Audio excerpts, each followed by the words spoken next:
আমি বান্দা তোমার কাছে হাত উত্তোলন করেছি। আল্লাহ রাসূল সাল্লাল্লাহু আলাইহি ওয়াসাল্লাম বলেন, দিনের এই অপরাধীদেরকে রাত্রে ক্ষমা করার জন্য রহমতের হাত যিনি সম্প্রসারিত করে রাখেন, আওয়াজ দেয়া বলেন তিনি কে? এভাবে দিন রাত ক্ষমা করার জন্য আল্লাহ তাআলা রহমতের হাত, দয়ার হাত, ক্ষমার হাত সম্প্রসারিত করে রাখেন। তুযনিবু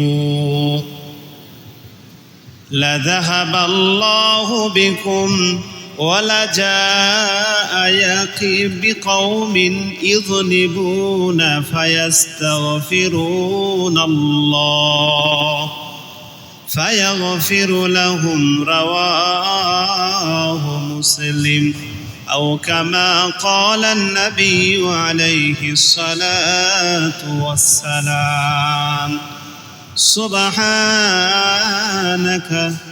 سبحانك لا علم لنا إلا ما علمتنا إنك أنت العليم الحكيم رب اشرح لي صدري ويسر لي أمري واحلل عقدة من لساني يفقهوا قولي আলহামদুলিল্লাহ। আল্লাহ তাআলার দরবারে অসংখ্য অগণিত শুকর ও সুজুদ যে আল্লাহ রাব্বুল আলামিন আজকে এই পবিত্র জুমার দিন সালাতুল জুমা আদায় করার লক্ষ্যে তার ঘরে আসা বসার সাথে সাথে দিনই কিছু আলোচনা শোনা এবং বলার মতো সুবর্ণ সুযোগ আর তৌফিক দান করলেন। মন প্রাণ উজাড় করে সেই মালিকের দেওয়া জবান দিয়ে কালিমাতুশ শুকর উচ্চ আওয়াজে বলিষ্ঠ কণ্ঠে উচ্চারণ করি আলহামদুলিল্লাহ। শত সহস্র লক্ষ কোটি দরুদ ও সালাম বর্ষিত হোক সর্বকালের সর্বশ্রেষ্ঠ মানবতার মুক্তির দিশারি সাইয়্যিদুল কাওনাইন ইমামুল মুরসালিন খাতামুন নবিয়্যিন মুহাম্মাদুর রাসূলুল্লাহ সাল্লাল্লাহু আলাইহি ওয়াসাল্লাম। সম্মানিত মুহতারাম হাজিরিন, আজকে জুমাতে যেই সাবজেক্ট নিয়ে আলোচনা করতে চাচ্ছি, কোরআনুল কারীমের সূরা নিসার একটি আয়াত তেলাওয়াত করেছি। সূরা নিসার 110 নম্বর আয়াত তেলাওয়াত করেছি। মুসলিম শরীফের 5858 নম্বর হাদিস পাঠ করেছি। উক্ত আয়াত এবং হাদিসে যেই বিষয়টি বলা হয়েছে, উক্ত বিষয়ের সার সংক্ষেপ হলো আল্লাহ তাআলার কাছে ইস্তেগফার পাঠ করা। আল্লাহ তাআলার নিকট কি প্রার্থনা করা?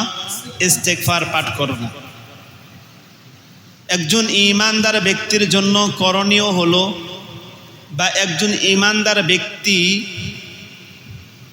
সদা সর্বদা আল্লাহ তাআলাকে স্মরণ রেখে চলবে। এটা হলো একজন ঈমানদার ব্যক্তির কর্তব্য। যদি এই কর্তব্য সে পালন করে চলে, তাহলে শয়তান সহজে তাকে প্রতারণায় ফেলতে পারবে না, ধোঁকা দিতে পারবে না, তার দ্বারা গুনাহ হওয়াটা কম হবে বা অসম্ভব হয়ে দাঁড়াবে। কিন্তু যখনই এটাতে ব্যাঘাত ঘটবে, মানুষ যখন সর্বদা আল্লাহ তাআলাকে স্মরণ রেখে চলতে পারে না, তখনই শয়তান এটাকে এই সময়কে সুযোগ নিয়ে মানুষকে গুনাহের মধ্যে লিপ্ত করায়, বিভিন্ন প্রচারণায়, বিভিন্ন ফাঁদে, বিভিন্ন প্রতারণার ফাঁদে পা ফেলে দিয়ে তাকে গুনাহের মধ্যে নিমজ্জিত করে দেয়। আর মানুষ যখন গুনাহের মধ্যে লিপ্ত হয়ে যায়, তখন তার ঈমানের আলো কমতে থাকে। আবার যখন গুনাহ থেকে সে ইস্তেগফার করে, ক্ষমা প্রার্থনা করে, তো তখন আমলের দ্বারা, ইস্তেগফারের দ্বারা তার ঈমানের নূর প্রজ্বলিত হতে থাকে, বাড়তে থাকে। তাহলে গুনাহের দ্বারা একজন মানুষের ঈমান কমতে থাকে, আবার একজন ঈমানদার ব্যক্তির নেক আমলের দ্বারা তার ঈমান ডেভেলপ হতে থাকে, উন্নতি হতে থাকে, তারাক্কি হতে থাকে। সংক্ষিপ্ত কথা, মানুষের ঈমান কমে বাড়ে। মানুষের ঈমান কি কমে বাড়ে।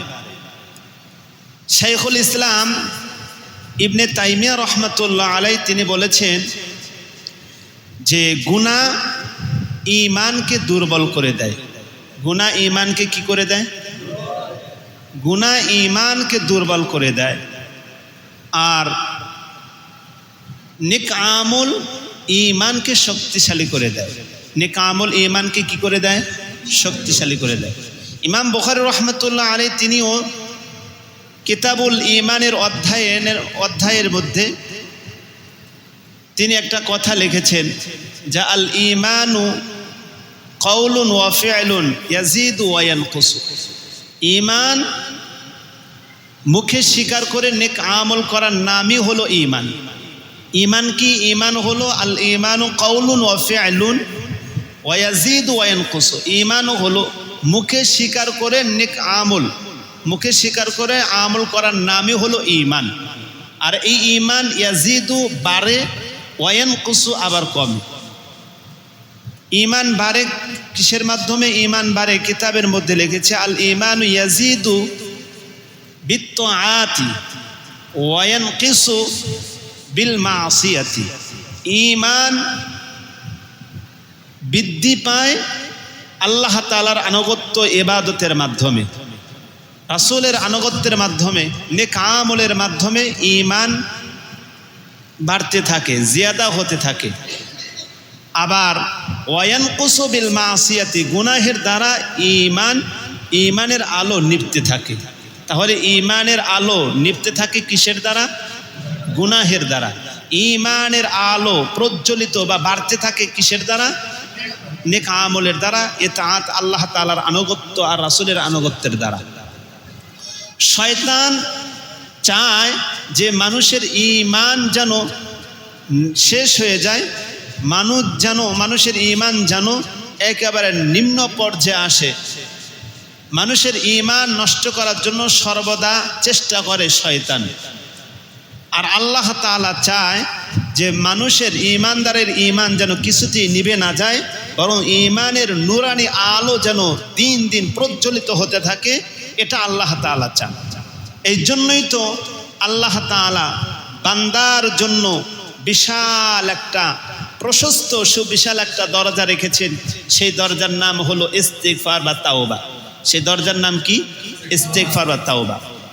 ওই আজকের জুমাতে ওই ইস্তিগফার নিয়েই আলোচনা করা হবে ইনশাআল্লাহ। তো ইস্তিগফারের দ্বারা আল্লাহ তাআলার নিকট বান্দা প্রিয় হয়ে যায়, মাহবুব হয়ে যায়। যে বান্দা যত বেশি ইস্তিগফার পাঠ করবে, ওই বান্দা তত বেশি নৈকট্য হতে পারবে কার? আল্লাহ। এই ইস্তিগফারের মাধ্যমে আল্লাহ তাআলা বান্দার অতীতের গুনাহগুলো ক্ষমা করে দেয়। এই প্রসঙ্গেই আল্লাহ তাআলা সূরা নিসার 10 নম্বর আয়াতে আল্লাহ তাআলা বলেন, 110 নম্বর আয়াত আল্লাহ তাআলা বলেন, وَمَنْ يَعْمَلْ سُوءًا أَوْ يَظْلِمْ نَفْسَهُ ثُمَّ يَسْتَغْفِرِ اللَّهَ يَجِدِ اللَّهَ غَفُورًا رَحِيمًا।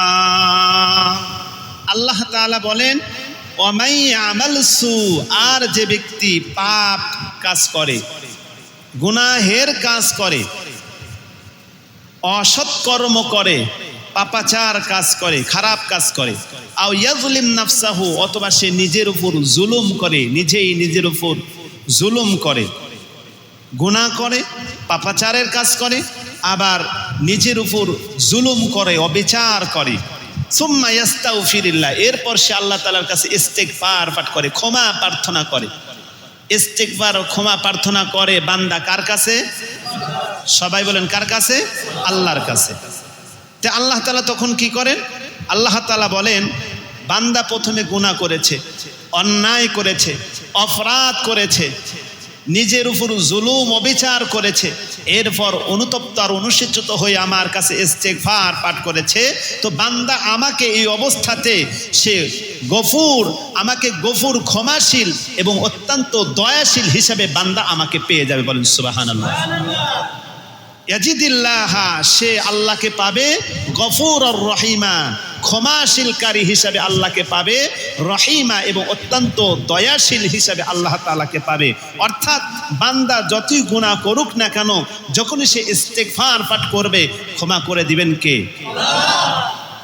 মুসলিম শরীফের হাদিস, মুসলিম শরীফের হাদিসের মধ্যে বর্ণনা করা হয়েছে 6882 নম্বর হাদিস। এই হাদিসের মধ্যে আল্লাহ রাসূল সাল্লাল্লাহু আলাইহি ওয়াসাল্লাম বলেন, আল্লাহ তাআলা কেমন ক্ষমাশীল, যে বান্দার ইস্তিগফার, বান্দার তওবা কবুলের জন্য, বান্দার গুনাহ ক্ষমা করার জন্য আল্লাহ সারাদিন তার রহমতের হাত সম্প্রসারিত করে দিয়ে রাখে।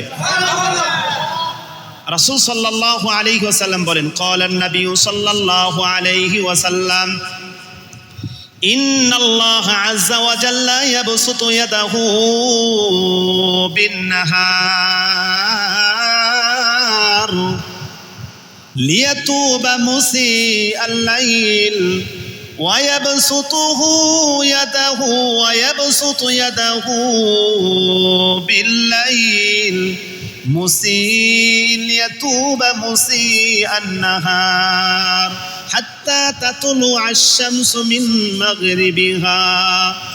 নবীজির সাহাবী হযরত আব্দুল্লাহ ইবনে আব্বাস রাদিয়াল্লাহু তাআলা আনহু তিনি বর্ণনা করেন, অন্য এক সাহাবীর থেকেও হাদিসটি বর্ণিত আছে। তিনি বলেন, রাসূল সাল্লাল্লাহু আলাইহি ওয়াসাল্লাম বলেছেন, আল্লাহ রাব্বুল আলামিন, ইন্নাল্লাহা তাআলা, নিশ্চয় আল্লাহ রাব্বুল আলামিন, ইয়াবসুতু ইয়াদাহু, তার রহমতের হাতকে সম্প্রসারিত করে রাখেন, তার রহমতের হাত সম্প্রসারিত করে রাখেন বিন-নাহারি, দিনের বেলা সারাটা দিন তিনি রহমতের হাত সম্প্রসারিত করে রাখেন। কেন? লিয়াতুবা মুসিআল লাইল, যেই সকল বান্দা বান্দিরা রাত্রে গুনাহ করেছে, আর রাত্রের গুনাহকারী বান্দা বান্দি যেন সকালের দিনে মাপ চেতে পারে, তাদেরকে ক্ষমা করার জন্য আল্লাহ তাআলা সারাটা দিন রহমতের হাত সম্প্রসারিত করে রাখে। লিয়াতুবা মুসিআল লাইল, রাত্রের অপরাধীদেরকে যেন আল্লাহ দিনে ক্ষমা করতে পারে, এই জন্য সারাটা দিন আল্লাহ তাআলা রহমতের হাত বিস্তারিত করে সম্প্রসারিত করে রাখেন। এরপর রাসূল সাল্লাল্লাহু আলাইহি ওয়াসাল্লাম বলেন, ওয়া ইয়াবসুতু ইয়াদাহু বিল-লাইল লিয়াতুবা মুসিআন নাহার। অনুরূপভাবে রাত্রে বেলাতেও আল্লাহ তাআলা তার রহমতের হাত, ক্ষমার হাত সম্প্রসারিত করে রাখেন। কেন? লিয়াতুবা মুসিআন নাহার,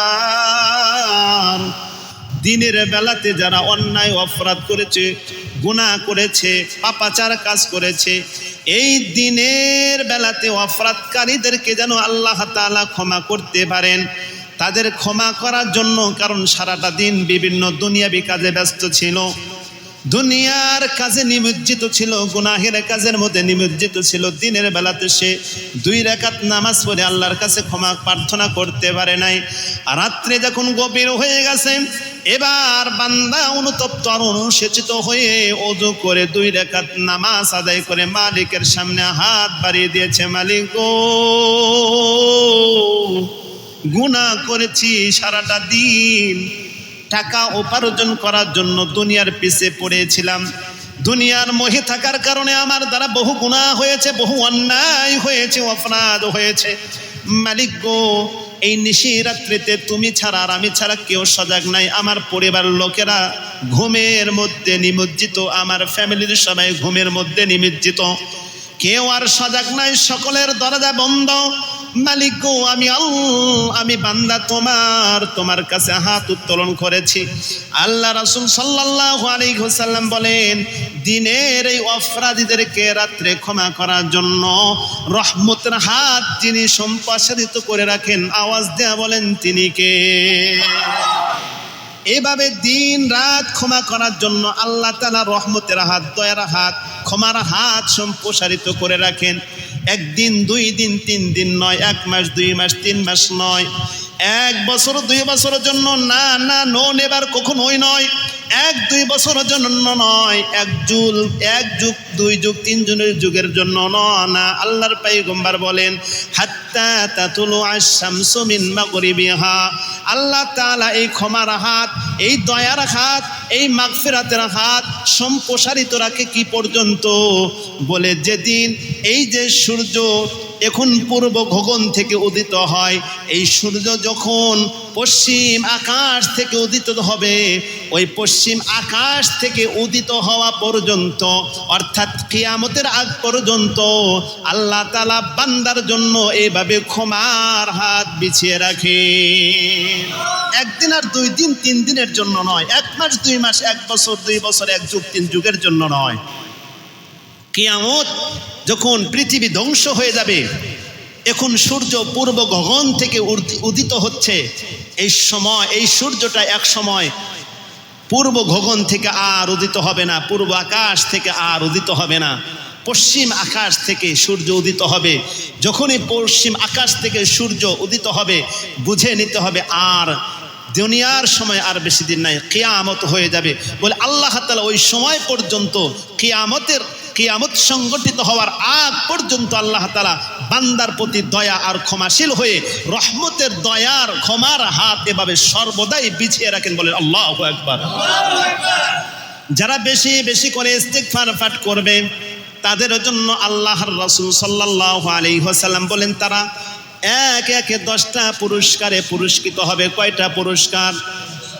যারা বেশি বেশি করে ইস্তিগফার পাঠ করবে আল্লাহ রাসূল সাল্লাল্লাহু আলাইহি ওয়াসাল্লাম বলেন তাদের জন্য 10টি পুরস্কার। 1 নাম্বার পুরস্কার আল্লাহ তাআলার পয়গম্বর হাদিসের মধ্যে বলেছেন তারা যে সমস্ত পুরস্কার পাবে, আল্লাহ রাসূল সাল্লাল্লাহু আলাইহি ওয়াসাল্লাম বলেন, হযরত আব্দুল্লাহ ইবনে আব্বাস থেকে হাদিসটি বর্ণিত। এই হাদিসটি তিরমিজি শরীফের মধ্যে, ইবনে মাজাহ শরীফের মধ্যেও আছে। বর্ণনাকারী আব্দুল্লাহ ইবনে আব্বাস রাদিয়াল্লাহু তাআলা আনহু তিনি বলেন, عن ابن عباس رضي الله تعالى عنهما قال قال رسول الله صلى الله عليه وسلم من لزم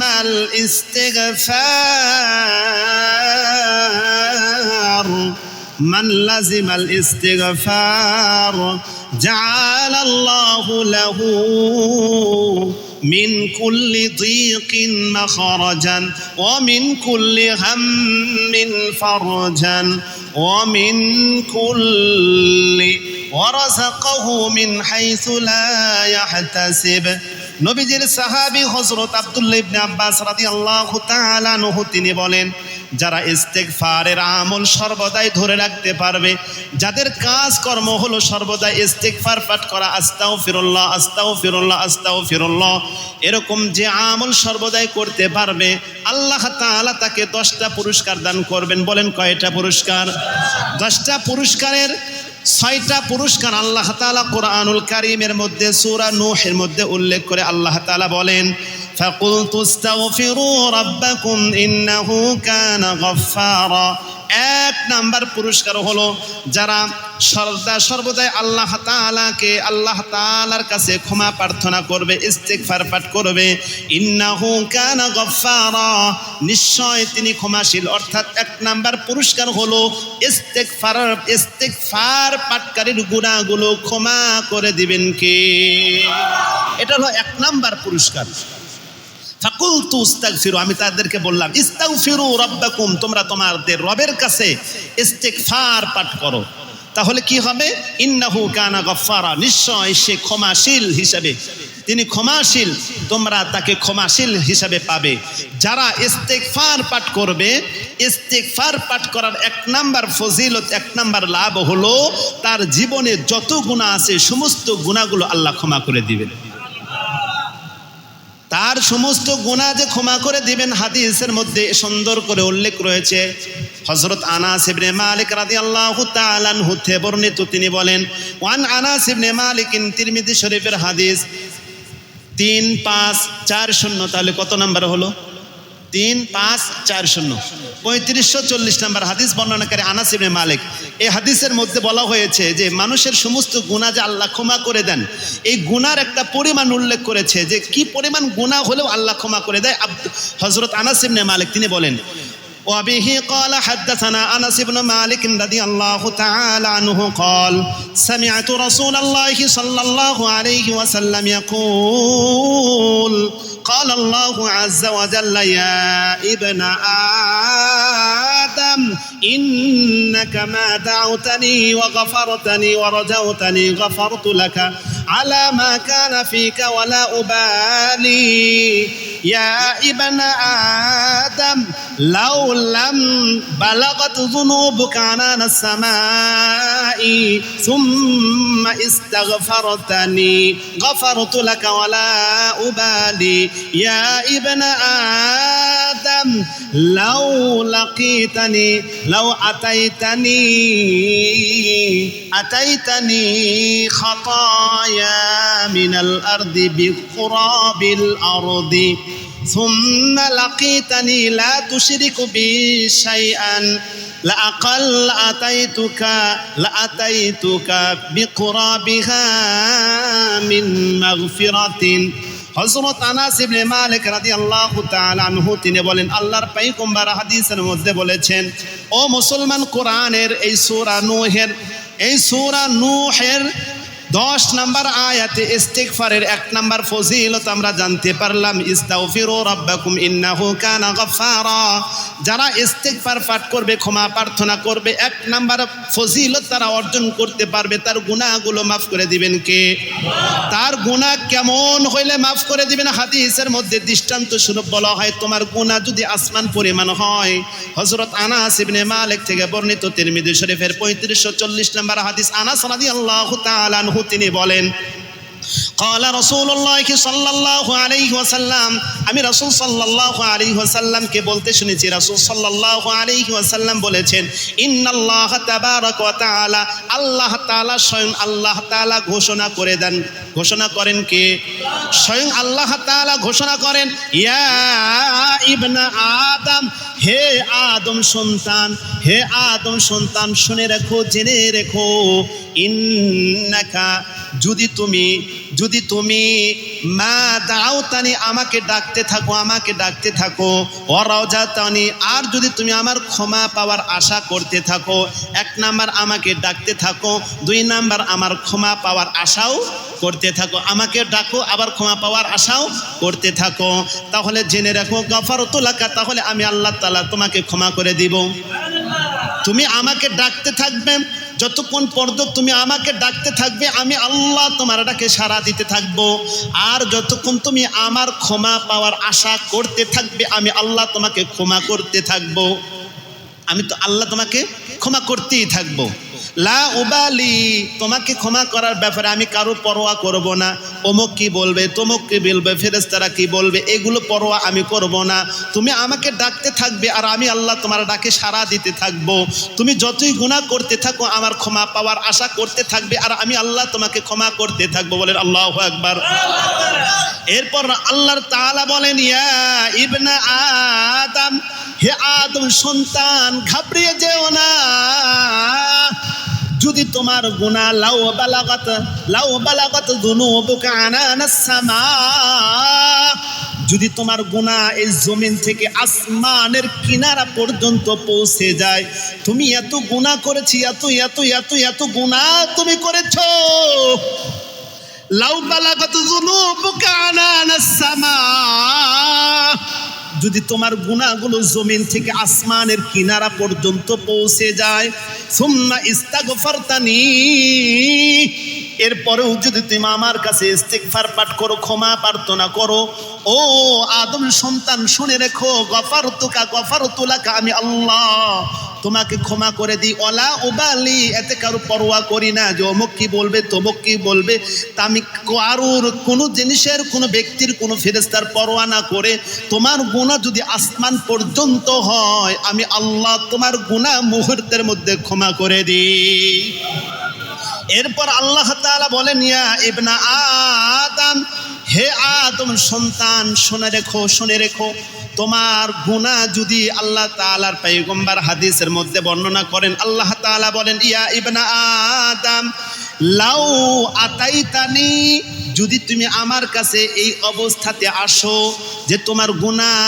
বিকুরাবিল আরদি খাতায়া, বলে তোমার গুনাহ পুরা দুনিয়া ছেয়ে গেছে, পুরা পৃথিবী তোমার গুনাহ দিয়ে ভরে গেছে, পুরা পৃথিবী ভরপুর গুনাহ নিয়ে যদি তুমি আমার কাছে আসো, লাউ আতাইতানি, যদি তুমি আমার কাছে আসো বিকুরাবিল আরদি খাতায়া, যে তোমার গুনাহ পূর্ব থেকে পশ্চিম পর্যন্ত, জনব থেকে শিমাল পর্যন্ত পুরা পৃথিবী তোমার গুনাহ দিয়ে ভরে গেছে, তোমার গুনাহ দিয়ে পড়ে গেছে, একটা সুই পরিমাণ জায়গা ফাঁকা নাই যেই জায়গাতে তোমার গুনাহ নাই। অর্থাৎ পুরা দুনিয়া পৃথিবী ভরপুর গুনাহ নিয়েও যদি তুমি আমার কাছে আসো, যদি আমার কাছে ইস্তেগফার পাঠ করো, আল্লাহ তাআলা বলেন যদি আমার কাছে ইস্তেগফার পাঠ করতে থাকো আর যদি আমার সাথে কাউকে শরীক না করো, সুম্মা লাকিতানি লা তুশরিকু বি শাইআন, তুমি একটা কাজ করো নাই, সেই কাজটা হলো তুমি আমার সাথে কাউকে শরীক করো নাই, কিন্তু তোমার গুনাহ অনেক, তোমার গুনাহ অনেক, তোমার গুনাহ দিয়ে পুরা পৃথিবী ভরে গেছে, তোমার অপরাধ দিয়ে পুরা পৃথিবী ভরপুর হয়ে গেছে, কিন্তু তুমি একটা কাজ করো নাই, তুম লা তুশরিকু বি শাইআন, আমার সাথে কাউকে শরীক করো নাই, অর্থাৎ শিরক করো নাই। শিরক বাদে তোমার গুনাহ দিয়ে যদি পুরা পৃথিবী পুরা দুনিয়া যদি ভরে যায়, এই অবস্থাতে যদি তুমি আমার কাছে আসো, তাহলে আমি আল্লাহ কেমন ক্ষমাশীল, আমি আল্লাহ কেমন দয়াবান, বলে আমি আল্লাহ আতাইতুকা, আমি আল্লাহ তোমার কাছে আসি কোন অবস্থাতে, যে বিকুরা বিহা, তুমি যেই পরিমাণ পুরা পৃথিবী গুনাহ নিয়ে এসেছো, ঠিক আমি আল্লাহ পুরা পৃথিবী ক্ষমা নিয়ে তোমার কাছে হাজির হয়ে যাই। তুমি এসেছো পুরা পৃথিবী গুনাহ নিয়ে, লাআতাইতুকা, আমি তোমার কাছে আসি বিকুরা বিহা, পুরা পৃথিবী ক্ষমা নিয়ে। তোমার গুনাহ যদি পুরা পৃথিবী হয়, আমার ক্ষমাটাও পুরা পৃথিবী। তোমার গুনাহ যদি আসমান পর্যন্ত হয়, আমার ক্ষমাটাও আসমানের চেয়ে বেশি। তোমার গুনাহ যদি বেশুমার হয়ে যায়, তোমার গুনাহ যদি সমুদ্রে ফেনা পরিমাণ হয়ে যায়, আমার ক্ষমাটাও ফেনা চেয়েও বেশি। বলেন আল্লাহু আকবার। ও মুমিন, এই জন্যই আল্লাহ তাআলা বলেন ইস্তাগফিরু রাব্বাকুম ইন্নাহু কানা গাফফারা। এক নাম্বার পুরস্কার হলো গুনাহ মাফ করে দেয় কে? তাহলে ইস্তেগফারের এক নাম্বার পুরস্কার, গুনাহ মাফ করে দিবেন কে? দুই নাম্বার পুরস্কার আল্লাহ তাআলা কোরআনুল কারীমের মধ্যে বলেন ইরসিলিস সামা আলাইকুম মিদরারা। দুই নাম্বার পুরস্কার হলো তিনি তোমাদের উপর আসমান থেকে রহমতের মুষলধারে বৃষ্টি দান করবেন। এটা হলো ইস্তেগফারের দুই নাম্বার পুরস্কার। আপনি ইস্তেগফার পাঠ করবেন, দুই নাম্বার পুরস্কার হিসাবে আপনি যেটা অর্জন করতে পারবেন সেটা হলো আসমান থেকে আপনার জন্য রহমতের বৃষ্টি বর্ষণ করবেন। আল্লাহ বলেন সুবহানাল্লাহ। তিন নাম্বার পুরস্কার ওয়াইমদিদুকুম বিআমওয়াল। তিন নাম্বার পুরস্কার আল্লাহ তাআলা বলেন যারা ইস্তেগফার পাঠ করবে, তিন নাম্বার পুরস্কার হলো আল্লাহ তাআলা তাদেরকে সন্তানাদি দান করবে। বলেন সুবহানাল্লাহ। ছোট্ট একটি ওয়াকিয়া মনে পড়ে গেল। হাসান বসরি রহমাতুল্লাহ আলাইহির কাছে এক ব্যক্তি এসে বললেন, ইয়া হুজুর, হে আল্লাহর বান্দা, আমার সন্তানাদি হয় না, আপনি আমাকে কিছু আমল বাতলিয়ে দিন। হাসান বসরি বললেন, ঠিক আছে, তুমি বেশি বেশি করে ইস্তেগফার পাঠ করো। এই আমলটা নিয়ে ব্যক্তি চলে গেলেন। তার কিছুক্ষণ পরে আরেক ব্যক্তি এসে বললেন, ইয়া আব্দুল্লাহ, হে আল্লাহর বান্দা, আমাকে এমন কিছু আমল দিন যাতে করে আমার শস্য আদি বেশি উৎপন্ন হয়। হাসান বসরি তাকে আমল দিয়ে দিলেন। ওহে আল্লাহর বান্দা, তুমি বেশি বেশি করে ইস্তেগফার পাঠ করো। এরপর আরেকজন ব্যক্তি এসে বললেন, ইয়া হুজুর, ইয়া আব্দুল্লাহ, আল্লাহর বান্দা, আপনি আমাকে এমন কিছু আমল দিন যাতে করে এই আমলের বদলতে আল্লাহ আমাকে পুত্র সন্তান দান করেন। হাসান বসরি তাকে আমল দিয়ে দিলেন, বেশি বেশি করে যাও ইস্তেগফার পাঠ করো। এরপর আরেকজন ব্যক্তি এসে বললেন, আমাকে এমন কিছু আমলের কথা বলে দেন যে আমলের দ্বারা আমার ব্যবসা বাণিজ্যের মধ্যে তারাক্কি আর উন্নত হবে, এমন কিছু আমলের কথা বলে দেন। হাসান বসরি কি আমলের কথা বলে দিলেন। খাদেম যিনি ছিলেন তিনি কিংকর্ত বিমূঢ় হয়ে গেলেন, বললেন, হুজুর, কারণ তো বুঝে আসলো না। আপনার কাছে একে একে 3-4 জন ব্যক্তি এসে একটা আবেদন করলো, প্রত্যেকেই তার নিজ জরুরত প্রয়োজন পূরণের জন্য আপনার কাছে আমলের দরখাস্ত করলো। আর আমি লক্ষ্য করে দেখলাম আপনি প্রত্যেকেই একটাই আমল দিয়ে দিচ্ছেন। কয়টা আমল? একটা শুধু আমল আপনি দিয়ে দিচ্ছেন, কারণটা কি? কিন্তু যেই চারজন ব্যক্তি আপনার কাছে এসেছিল প্রত্যেকের জরুরত আর প্রয়োজন তো এক না, প্রত্যেকের জরুরত ভিন্ন ভিন্ন, কিন্তু আপনি আমল দিয়ে দিলেন সকলকে একটা, কারণটা কি? হাসান বসরি বললেন, কেন তুমি কি কোরআনের আয়াত পড়ো নাই? ফাকুলতু আস্তাগফিরু রাব্বাকুম ইন্নাহু কানা গাফফারা ইউরসিলিস সামাআ আলাইকুম মিদরারা ويمددكم بأموال وبنين ويجعل لكم جنات ويجعل لكم أنهارا ما لكم لا ترجون لله وقارا।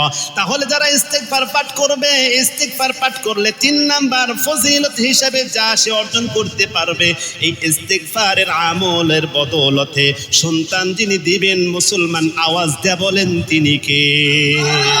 3 নাম্বার ফজিলত হলো তাকে আল্লাহ তাআলা সন্তানাদি দান করবেন। 4 নাম্বার ফজিলত ওয়া বানিন ওয়াইমদিদুকুম বিআমওয়ালি ওয়া বানিন। 4 নাম্বার ফজিলত হলো আল্লাহ তাআলা তাকে ধন সম্পদ দান করবেন। কি দান করবেন? ওয়াইমদিদকুম বিআমওয়াল, আল্লাহ তাআলা তাকে ধন সম্পদ দিয়ে সাহায্য করবেন। যারা ইস্তিগফারের আমল করবে আল্লাহ তাআলা তাদেরকে ধন সম্পদ বৃদ্ধি করে দেবে, বলেন সুবহানাল্লাহ। যারা গরিব আছে, যারা অসহায় আছে, যারা খেটে খাওয়া মানুষ আছে, তারা যদি এই ইস্তিগফারের আমল করেন, এই ইস্তিগফারের আমলের বদলতে ধনী বানিয়ে দিবেন কে? আওয়াজ দিয়ে বলেন কে? ইস্তিগফারের আমল করা যাবে। 5 নাম্বার ফজিলত আল্লাহর পয়গম্বর হাদিসের মধ্যে উল্লেখ করেছেন, কোরআনের এই আয়াত তেলাওয়াত করে আল্লাহ তাআলার পয়গম্বর বলেন 5 নাম্বার ফজিলত হিসাবে সে অর্জন করতে পারবে ওয়ায়াজআল লাকুম জান্নাত, আল্লাহ তাআলা তাকে এরকম ভাবে বাগান শস্য আদি দান করবেন, বলেন সুবহানাল্লাহ। তাকে শস্য আদি যা উৎপন্ন হয় এর মধ্যে বরকত আল্লাহ তাআলা দান করবেন। 6 নাম্বার ফজিলত হলো ওয়ায়াজআল লাকুম আনহারা, আল্লাহ তাআলা এই ইস্তিগফারের আমলের বদলতে নদ নদী মানুষের জন্য উপকার স্বরূপ বানিয়ে দিবে। অনেক সময় দেখা যায় নদ নদী বিপদের কারণ হয়, আবার অনেক সময় দেখা যায় নদ নদী মানুষের উপকারের কারণ হয়ে যায়, হয় কিনা?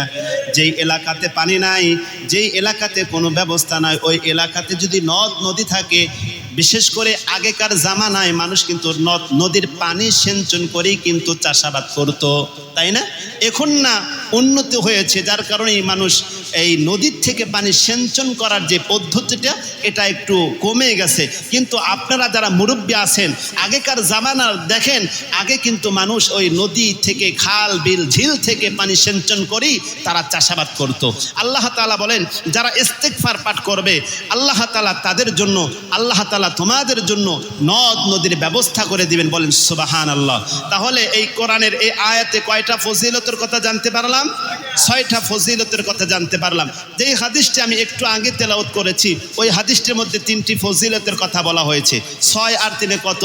9। আরেকটা ফজিলত আছে, এই 10টা মোট ফজিলত ইস্তিগফারের ফজিলত। হাদিসের মধ্যে আল্লাহর পয়গম্বর কি বলেন? বর্ণনা করে আব্দুল্লাহ ইবনে আব্বাস তিনি বলেন, ওয়ান ইবনে আব্বাস রাদিয়াল্লাহু তাআলা আনহুমা قال قال رسول الله صلى الله عليه وسلم, আল্লাহর পয়গম্বরের সাহাবী হযরত আব্দুল্লাহ ইবনে আব্বাস তিনি বর্ণনা করেন, আল্লাহর পয়গম্বর বলেছেন, লাউ মান লাম নাজিলাল ইস্তিগফার লাজিমাল ইস্তিগফারু, যে ব্যক্তি ইস্তিগফারের আমলকে নিজের জন্য অবধারিত করে নেবে, নিজের জন্য কি করে নেবে? নিজের জন্য নিয়মিত ইস্তিগফারের আমল করে, প্রত্যেক দিন ধরেন 100 বার অথবা 200 বার অথবা সকালে 100 বিকালে 100, এইভাবে প্রত্যেকটা দিন ইস্তিগফারের আমলকে নিজের জন্য লাজেম করে নেবে, আবশ্যক করে নেবে।